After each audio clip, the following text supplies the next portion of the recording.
Fala, galerinha, tranquilo com vocês? Estamos aqui mais uma semana para a gente completar e dar continuidade no nosso conteúdo da semana passada. Para quem não lembra, semana passada a gente começou a falar de gases, é um tal do estudo dos gases, beleza? E hoje a gente vai continuar com isso aí. A gente vai falar mais um pouquinho, explicar outras formas de trabalhar com os gases, tá bom? Eu vou apresentar aqui o slide para vocês para a gente conseguir continuar a nossa aula, beleza? Espera aí, a gente vem aqui, apresentar tela inteira. Bora lá, compartilhar. Seguinte, tá apresentando a minha tela agora. Eu vou entrar aqui e vou começar a apresentar o slide. Como eu tinha comentado, nossa aulinha de hoje vai se chamar Estudo dos Gases 2. Beleza? Mas para a gente continuar a matéria da aula de hoje, a gente precisa dar uma relembrada da aula passada. Na aula passada, a gente concluiu no finalzinho da aula que a gente estava falando da Lei Geral dos Gases. E como que a gente chegou nisso daí? Lembra que teve 3 carinhas que estudaram? Um mexeu com os gases, deixando a pressão fixa, o outro o volume fixo e o outro a temperatura fixa. E foi descobrindo o que acontecia com cada um dos gases.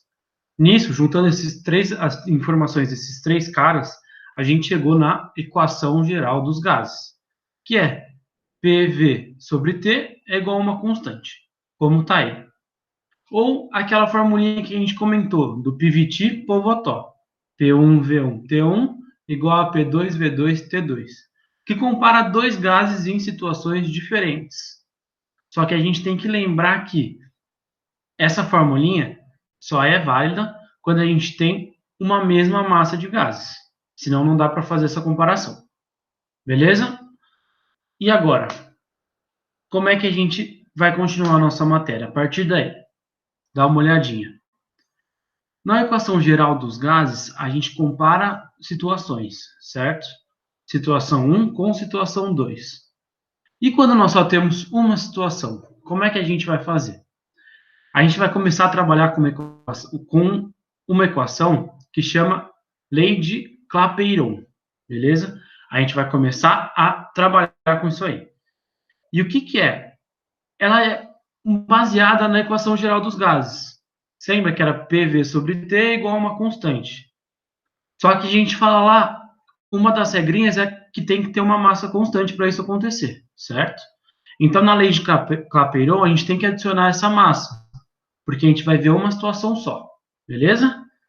E a gente adiciona um valor para a nossa constante também.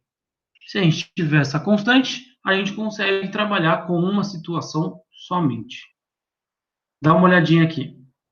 A equação de Clapeyron é essa, PV igual a nRT, ou PV igual a Mzinho sobre Mzão vezes RT. O que significa? PV e T vocês já sabem, que é pressão, volume e temperatura. O R vai ser a nossa constante dos gases, tá bom? Lembra disso, o R vai ser sempre a nossa constante.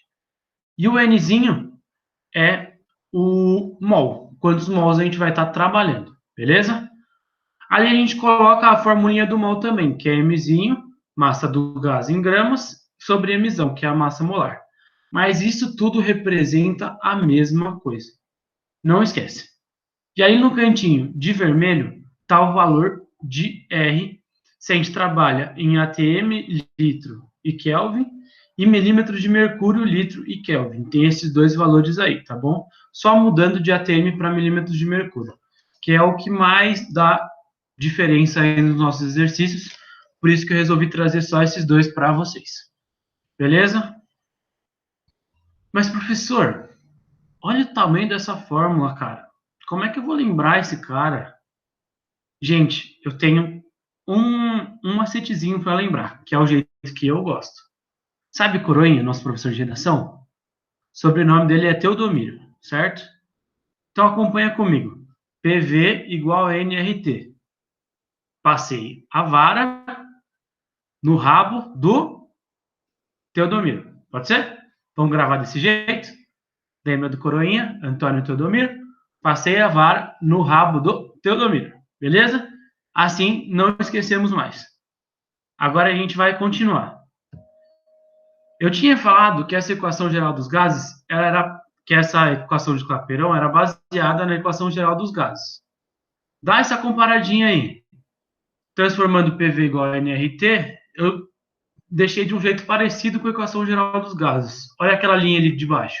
PV sobre T, do outro lado tem PV sobre T. Eu coloquei a massa do lado esquerdo e o R é a constante, beleza? Só para mostrar aí como as equações são bem parecidas, se a gente arrumar elas, e mostrar de onde saiu a lei de Clapeyron, que foi lá da equação geral dos gases. Belezinha? Agora, gente, eu trouxe os famosos exercícios, tá bom? Com os exercícios a gente vai dar uma treinadinha, descobrir mais ou menos como a gente mexe isso aí, para conseguir fazer a lista de exercícios depois. Vamos para o exercício 1. Qual é o número de moléculas existentes em 5,6 litros de um gás qualquer, medido nas condições normais de temperatura e pressão? Gente, lembra da aula lá de Avogadro? A gente não pode esquecer isso aí. Qual que era a lei que esse cara falava? Ele falava que nas condições normais de temperatura e pressão, ou CNTP, 1 mol ocupa 22,4 litros. Então aqui, gente, é só uma regrinha de 3. Eu trouxe isso aqui para vocês perceberem que às vezes a gente vai ficar preocupado porque a gente não tem as informações para completar a lei de Clapeyron. A gente não precisa. Por quê? Olha aí, ele falou CNTP, certo? Então, 1 mol tem 5,6, 22,4 litros, certo? 5,6, quantos mols a gente vai ter?